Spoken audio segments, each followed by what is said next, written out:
बचाए सकन पाए हवा मेरे जो होगा जीरो तत्वत जो दिखा जीरो हाने मां सदा में एक गुजारिश के जाचे कदियो क्यों कहती हूं साड़ साड़ कदियो क्यों कहती हूं साड़ साड़ कनी संगो साजो के धोरस भयो भिड़ो साड़ संगो भागाए घरंदे हक मौजूद ऐसे देश जिए रबस मुफ्ती आजम साईं जीएम सैयद जीएम महबूब चेयरमैन शफी मोहम्मद बरबर दोस्तों साथियों ये जो मुझे उड़ियाड़ो है व्यवस्था चलाए को ईद लड़ियाड़ो के मलायो मोगी याड़ो सकाफत याड़ो हेडियाड़ो निचला हुआ असा दुनिया तारी ओ पैगाम पहुंचायो असा एक तारीखी को मायो असा जी बाजी तहसील असा जी बाजी सकाफत असा जो पायो वतन इन ॾींहं ते असां दुनिया खे ॿुधाईंदा आहियूं सिंधी क़ौम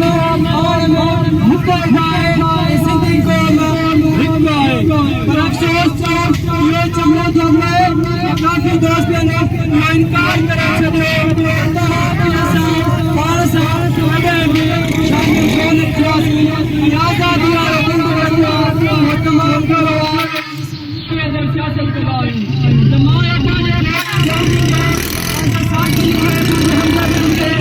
सिंधी क़ौम खे ॿुधायां थो त आज़ादी जी राह में हलण वक़्तु के बि नेता कोन विझिया वेंदा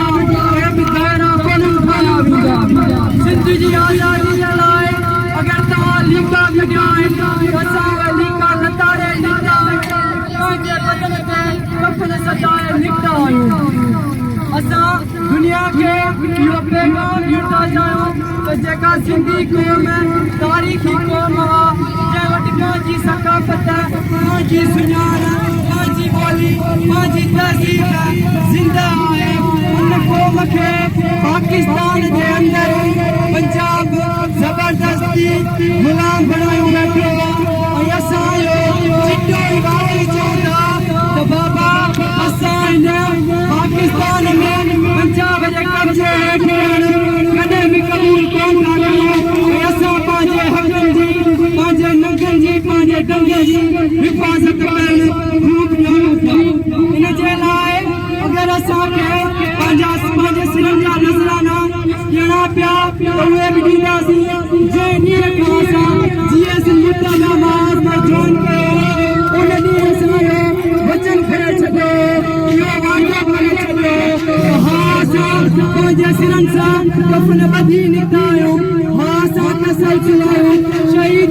महाराजा ॾाहिर जो हा असां तसलसल आहियूं मुज़फ़र भुट्टे जो सिंध धरती जी आज़ादी जे लाइ अगरि असां दुश्मन सां विढ़ंदे विढ़ंदे शहीद थी वेंदासीं असांखे इन शइ ते फ़ख़ुरु थींदो हक़ मौजूद GS